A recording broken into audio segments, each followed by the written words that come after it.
Hey, everybody. Welcome to the Daniel Davis Intel Brief, the Daniel Davis Deep Dive Intel Brief. We try to do this every week to bring you up to date on all the things that you may have missed during the week. This week was chock full of a lot of important things, and there's also new things that have been happening just in the last day or so. We're going to bring you up to date on those as well. Let's start right off the top with something that's just been happening. You may have heard that the Attorney General Merrick Garland came out and said, hey, the U.S. announces plan to counter Russian influence ahead of the 2024 election. And during that time, he said the Russians have been taking very specific actions to interfere with the U.S. presidential election.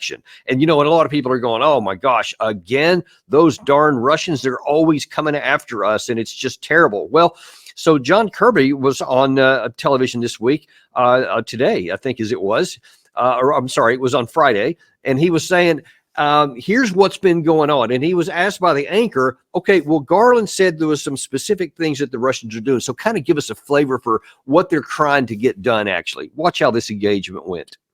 When it comes to influencing, especially the 2024 presidential election, Attorney General Garland said that they're seeking a preferred outcome here. What is that preferred outcome? What do you see this Russian propaganda working towards? They are working towards undermining U.S. policies, the kinds of U.S. policies that this administration has been laboring so hard to pursue around the world, shoring up alliances and partnerships in the Indo-Pacific, supporting Ukraine, obviously. But is that to say that they're working to undermine the Democratic candidate, in this case, Kamala Harris? I don't have specific evidence that I can speak to about undermining a particular candidate, but we have seen in the past where Mr. Putin certainly has shown a proclivity for one particular candidate. But I don't want to get ahead of where we are right now. Okay, now wait a minute. Wait. The Attorney General just said that the Russian side, Vladimir Putin, is specifically targeting our election, and he was very specific about favoring one candidate over another. So then we just ask, well, which candidate is that? Who are they trying to help this time? Because you certainly know that in the 2016 election, all of the claim was that the Russians helped get Trump elected. And so now the question is, wow, are they trying to get him elected again?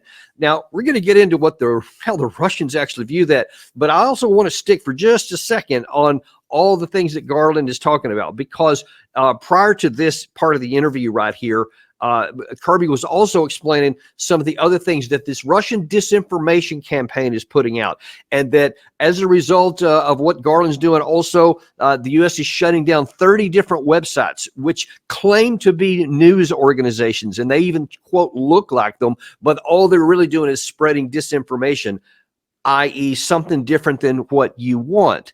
And of course, when you're talking about the United States and you know what we're doing about telling the truth and about, you know, protecting freedom of speech and to not shutting down views we don't like, of course, it's easy for us to say that because we have the moral high ground. We can tell other people not to interfere with our elections. You know, how dare they do that kind of thing? Because it's not anything that we ever do. We don't get involved with trying to tell another country what they're going to do or who's going to run their show or any of those kinds of things. Oh, wait a minute. Oh, okay, well, maybe our hands are not the cleanest, and well, actually, when you keep looking, they get pretty bad on that. So, I mean, whatever is we're trying to claim and say that the Russians can't do it.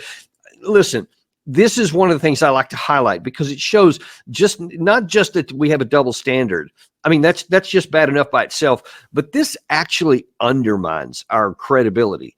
And when we do the things like those headlines I showed you about, where we actively try to undermine heads of other states, we involved in something like a coup, like happened in Ukraine, when we supported an upheaval that overturned the legally elected government of Ukraine because we didn't like the fact that the then head of state was oriented towards Russia and favored him. We didn't want that. So when somebody came up and illegally usurped him, we supported it. But we don't want to say, we don't like it when someone else gets involved in our elections. And when you keep doing these kinds of things, and these things aren't hidden anymore. I mean, of course, my goodness, we have these phone calls from Nuland where they're talking about who's going to be the ones that are going to be in power. Who are we going to support? i.e., we're directly involved in the internal politics of another nation, overturning an election when we didn't like it, etc. And then there's the issue with Gaddafi and Maduro and all that kind of stuff. And that's been a disaster going on. Well, when you keep doing these things and it's not even hidden, it's just out in the open, what do you think other countries are going to do? So when we tell Russia, don't meddle in our elections, what do you think that they're going to do? Well, we don't have to wonder, because I can show you what they're going to do. And this is kind of embarrassing for us, but watch this first. Here's Vladimir Putin talking about this very issue. If we can name a favorite candidate, it used to be Joe Biden, but now he is not participating in the election campaign, and he recommended all his allies to support Ms. Harris. So that is what we are going to do. So it was, well, he said that we should, that is why we should also do that. Well, her laugh, she's laughing, her laugh is so fascinating. It means that everything is good, and if everything is good, it means that, for instance, if we're speaking about Joe Biden, there are so many sanctions against Russia introduced, and if everything is good with Ms. Harris, maybe she'll refrain herself from such measures, or maybe she'll change them. So in the end, it will be the choice of the U.S. people, and we will respect this choice. And so you can see there, I mean, he was mocking us. I mean, you know, when I ever show clips of Vladimir Putin, and nearly anything you ever see, he's very stern. He's got a very serious look on his face. Doesn't show much emotion. And then you see there one of the rare times where he's almost laughing as he's talking about it, and talk about how, oh, you know, this infectious laugh that Kamala Harris has, and, you know, they've been putting a lot of sanctions on us, so we wouldn't Biden, but they took him out. And so, you know, he's just mocking us.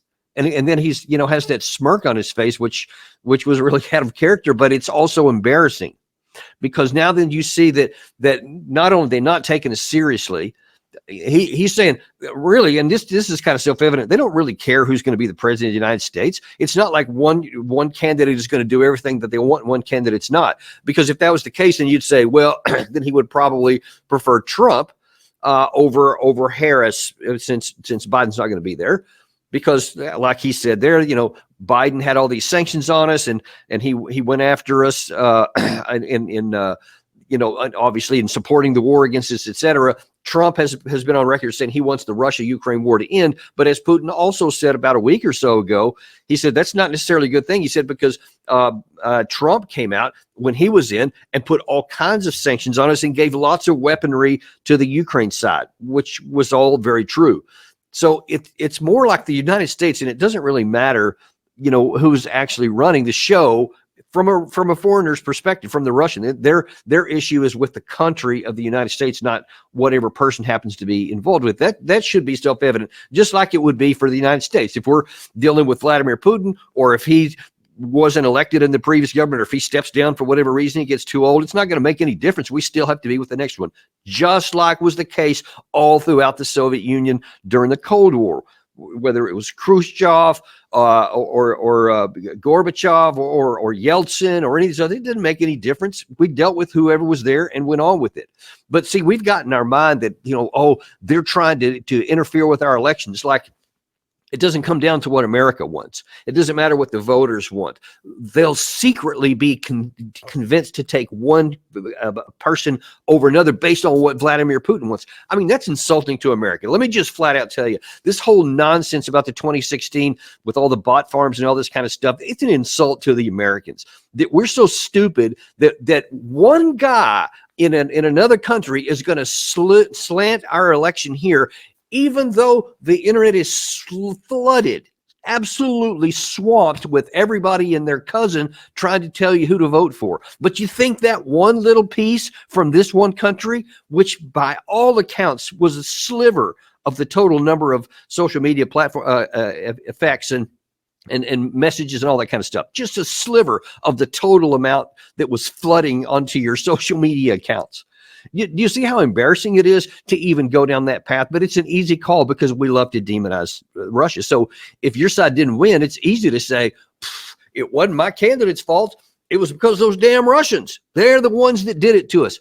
That's a lazy man's way to explain your loss and your failure. And it wasn't because of Russia. It was because your candidate was flawed in 2016. It was because the message was bad. And there's many other very practical reasons why it went down that way. And it wasn't Russia's fault that Trump didn't win in 2020.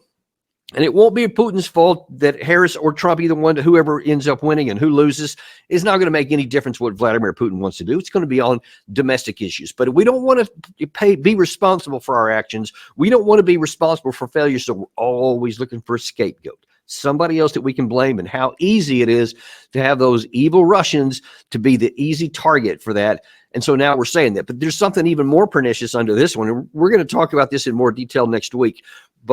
And that is that you're using some of these claims, stuff that we haven't seen any actual evidence for. All we have is the word of the attorney general saying it's there. But then they're using that to shut down a bunch of websites. There was 30 that they have identified and talked about earlier on that interview with Kirby there. And when the examples that they showed on the screen actually look more like just somebody having a point of view different than their own, something that the West doesn't want. By that definition, we may have to worry about here at Daniel Davis Deep Dive, because I'm not saying something that Kirby likes to hear. I'm telling you the truth. And what they're saying is basically anything that is, quote, pro-Russian or not positive for Ukraine is misinformation and something that needs to be shut down. But what if it's just the truth? What if it's simply a reflection of what is happening on the ground? Which is, of course, the case with our show here. But the reality and the truth on the ground is very much opposed very often to what the administration is saying. More on that in a minute. Okay, let's shift on now. We had Ambassador Chaz Freeman on earlier this week, along with Lyle Goldstein from Defense Priorities. And I want to show you a piece of the show from Ambassador Freeman, because what he said is something very important. We were talking about a CNAS, that's the Center for New American Security think tank, very much pro-war group that came out, and they said that, hey, they think that we need a new doctrine in our national security. So instead of trying to figure out just how we would fight a war, we need to have something specifically that looks at how we would escalate from conventional war to nuclear war and manage that well. Not whether that we shouldn't go into nuclear war and we should avoid it literally at all cost, but that how we should be able to manage it so that we might basically have a chance to win. Here's how that went. They did some analysis on what would happen if the U.S. got into a war with China over whatever reason, and the war went beyond 45 days. Mr. Ambassador, you said a minute ago that the United States needs to start worrying about how to have diplomacy and nuclear limitation agreements. Again, get that back on the front burner.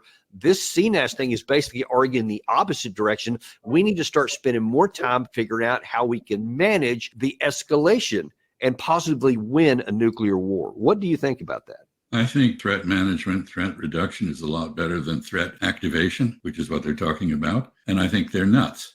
I think we're talking about striking a war in the Chinese homeland. And the idea that somehow this could be a limited war, like the Korean War, the Vietnam War, or for that matter, up to now, the Ukraine War, is just crazy. If you hit the homeland of your nuclear armed enemy, you can be damn sure you're going to be hit back.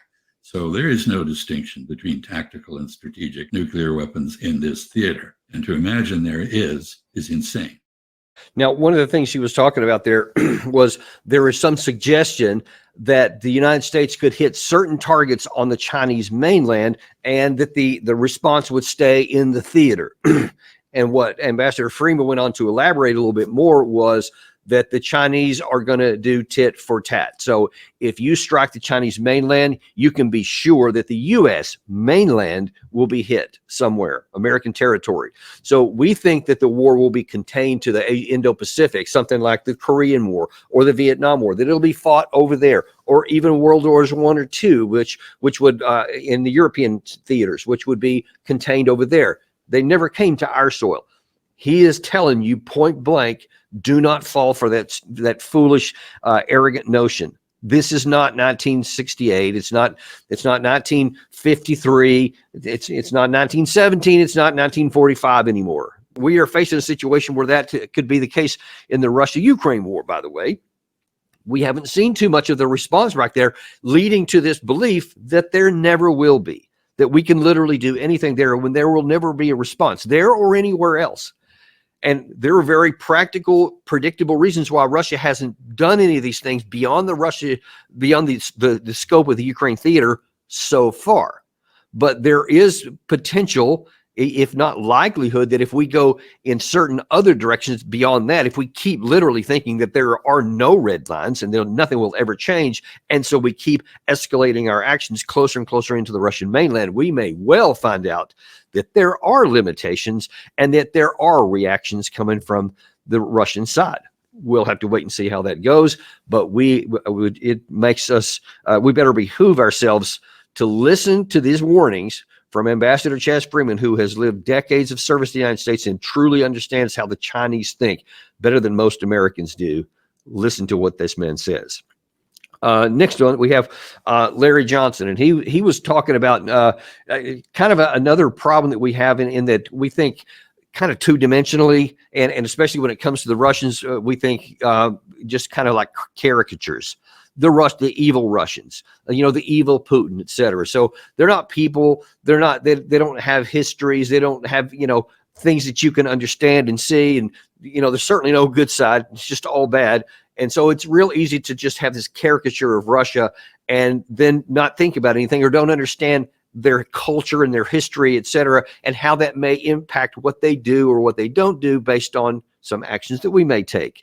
And Larry wanted to point out that, they do have a history, and you better pay attention to that too if you want to have a good outcome. Here's how that went. One of the key differences that's separating Russians from Americans is even today, the Russians still live with the memory of the Great Patriotic War, because between killed and wounded, about 36 out of every 100 Russians suffered. They were either killed or wounded. In the United States, the number killed and wounded in World War II in both theaters, Pacific and Atlantic, 1 out of 100. Actually, less than 1 out of 100.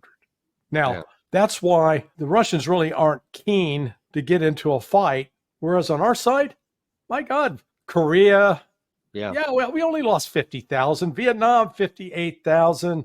Iraq, 4,000? That is chump change.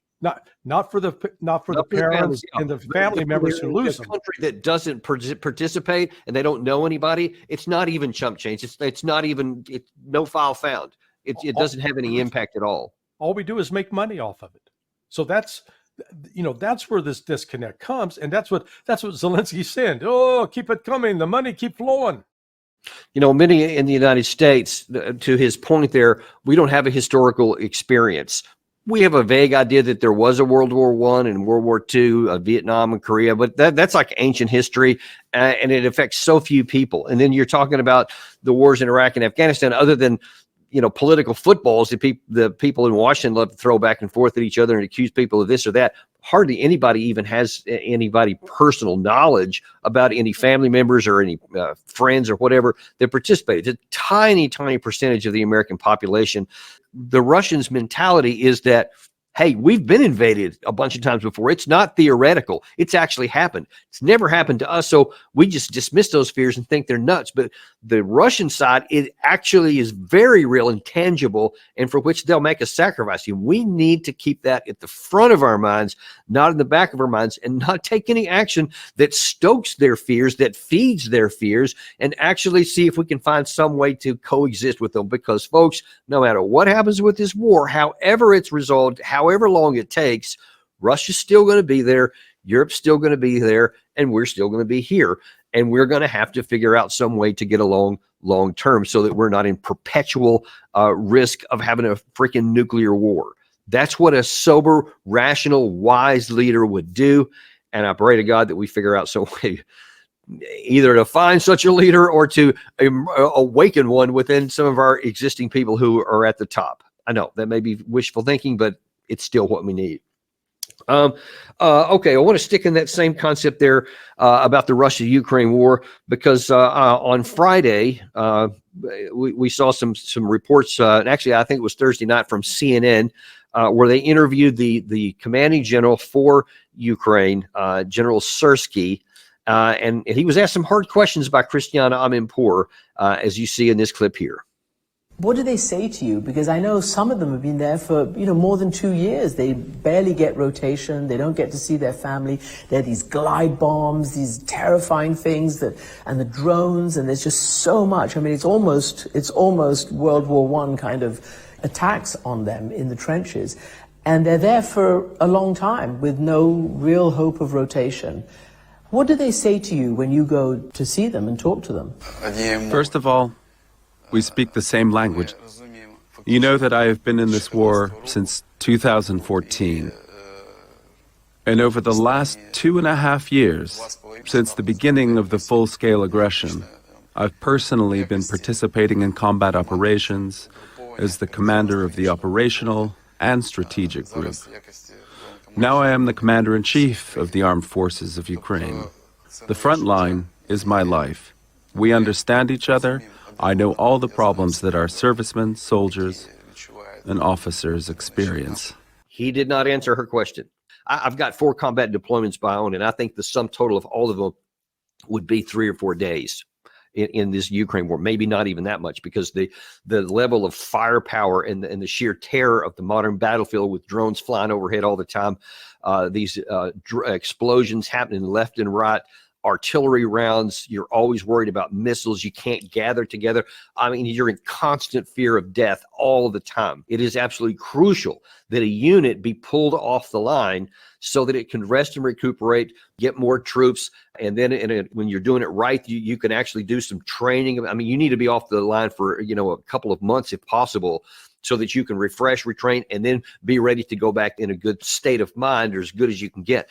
They're not getting any of that.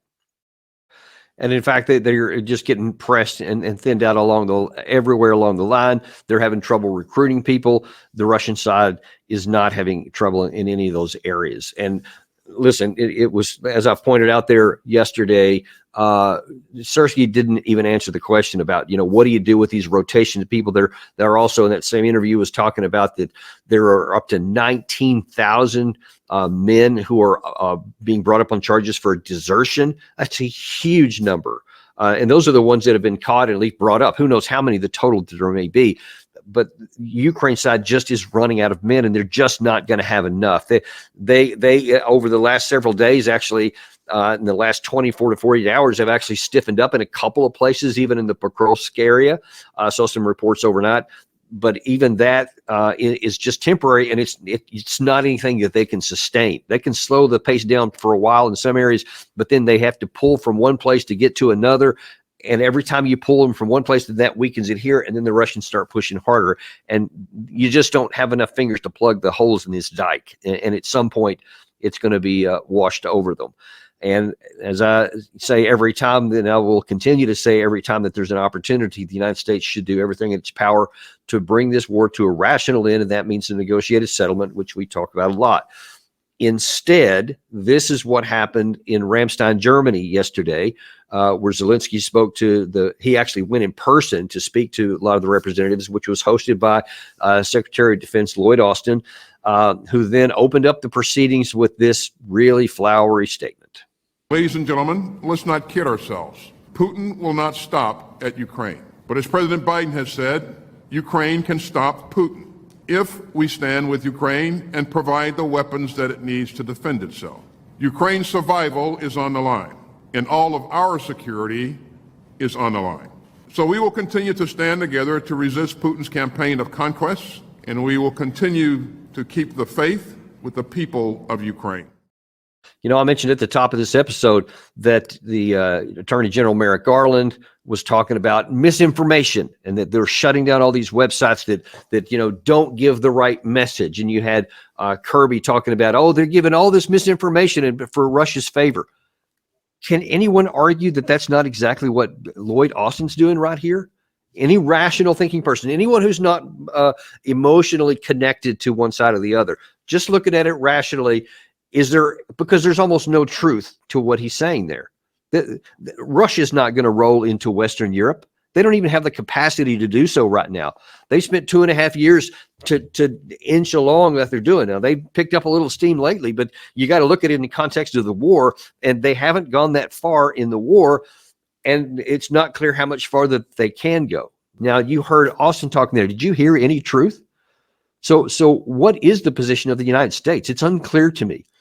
I don't know if we just literally don't have the intelligence to understand where this is leading and how this is either going to bring us to at some point a decision point to where either we have to escalate and possibly even enter into a direct war with Russia, or we have to acknowledge reality and go in a direction that acknowledges defeat. I don't know which way we're going to go, but I do know we are moving on that direction. When you keep having comments like this from Lloyd Austin and Secretary of State Blinken, he's just as egregiously bad at it. The current president makes all kinds of comments like this. Folks, this is not good for America. And the longer we go and the further we get detached from reality and what's actually happening on the ground and understanding culture and understanding the other sides have a viewpoint and an arsenal. And if you push too far, you could get things coming back at you, possibly from multiple directions. We're setting ourselves up for disaster until we finally start to sober up and recognize this. And I pray to God we can do it before it's too late. We'll see how we'll continue to watch this. I'm going to continue to bring you up to speed on all the things that happen here. We're going to have some great shows for you next week, folks. Larry and I are working on some, I said Larry, Gary and I are working on some great things for the show next week. And I'm really excited about it. We don't want to tell you yet because some of it are still in the works, but like always, we tell you things that are breaking news like we did earlier this week, but we also have some good stuff for you as well. Also want to remind you that to make sure to tell your friends and family that they can listen to our podcast on Apple Tunes, Spotify, or anywhere they listen to podcasts, and make sure that they put the show's complete title in when they search for it, Daniel Davis Deep Dive, because believe it or not, there are other Daniel Davises out there. Who are these guys anyway? And what do they want? Anyway, stay unintimidated and uncompromised because we are, and we want you to be able to spread the word so that other people know the truth. Thanks very much. Be sure to like and subscribe, and I will look forward to seeing you next time on Daniel Davis Deep Dive.